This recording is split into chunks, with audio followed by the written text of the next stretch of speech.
I used to work night security at an abandoned toy factory outside of Bangor, Maine. The place was called Playtime Co. It shut down in the late 90s after a fire and a string of missing persons cases nobody ever solved. We weren't told much. My job was simple: monitor the cameras, make sure no one broke in, and keep the city from having to tear the place down. It was an easy paycheck. Until about 4 months ago. They had this thing in the center of the lobby, a massive mascot statue. It was bright blue, had a big rubber grin, and long arms that nearly reached the floor. On the nameplate it said, "Huggy Wuggy, Playtime's friend to the end." Even with the power off, it looked wrong, like its eyes weren't painted quite right, almost like they followed you. I used to joke with the other guards about it. We'd call it Blue Thing or Mr. Stretch.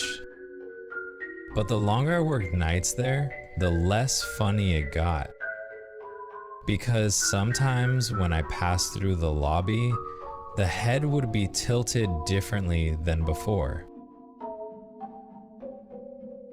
At first, I figured someone was screwing with me, until I realized I was the only one on shift. There were cameras covering every inch of that factory, but half of them didn't work. Still, I'd watch the feeds just to feel less alone. One night, around 2:47 a.m., a motion alert pinged in Sector 7, an old assembly wing sealed off years ago. The lights flickered, and I heard something moving over the intercom.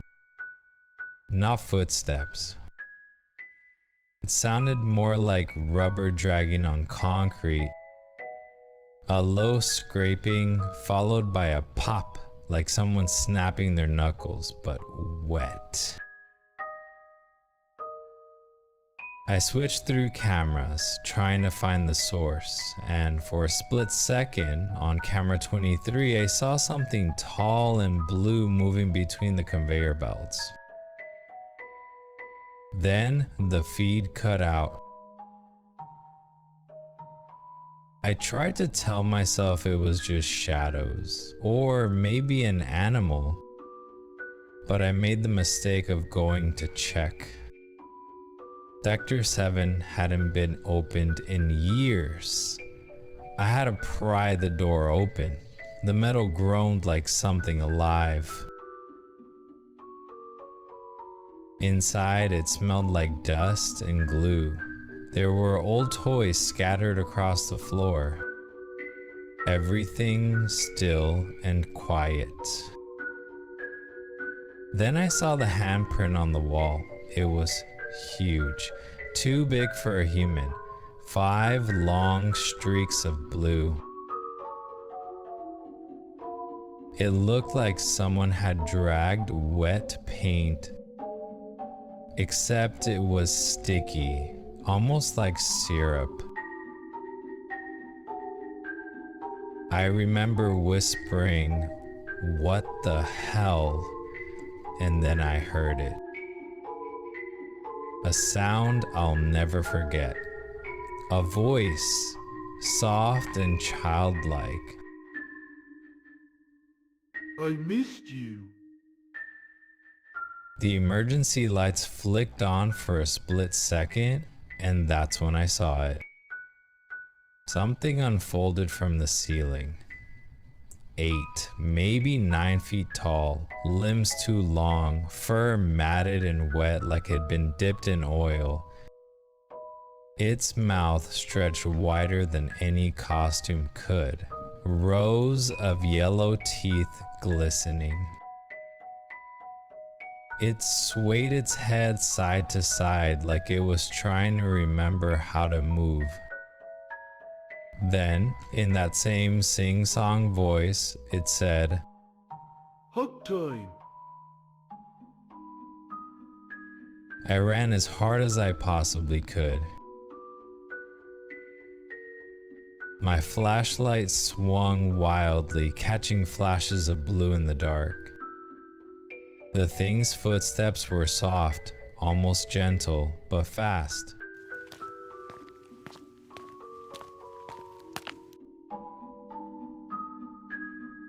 Every few seconds, I'd hear the whir of metal from the old machines and a soft humming, like it was singing to itself. Huggy loves you. Huggy cares.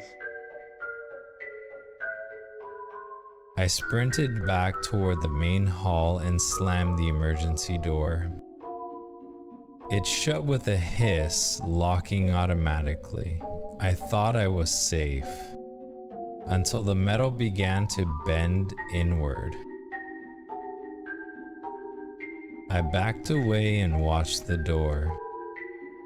And that's when I saw the air vent above the monitors. The cover was gone. The smell hit me first.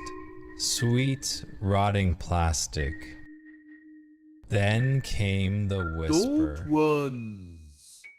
Friends don't run.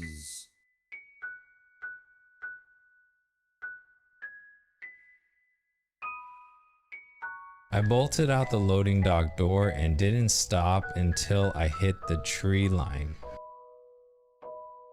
When I came back with the police, there was no sign of forced entry. No blue fur, no footprints, just empty hallways. But the camera feed told a different story.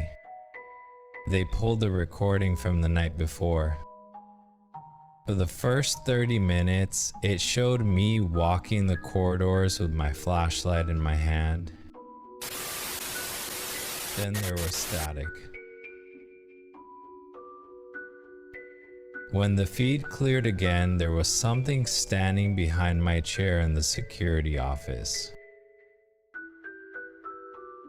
It leaned forward, its head brushing the ceiling, and his arms were dangling past the floor.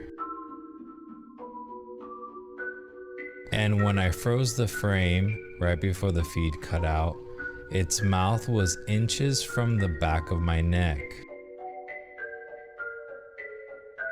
They shut the site down for good after that. They tore half of it down and sealed the rest. But sometimes at night, when the wind hits the right way, people say they hear music boxes echoing through the woods. Huggy loves you. Huggy cares. I quit security work after that and moved 2 states away. Still, last week, I got a package at my new address. No return label or sender. Inside was a small blue toy, smiling. And when I picked it up, its head turned. Hi, friend.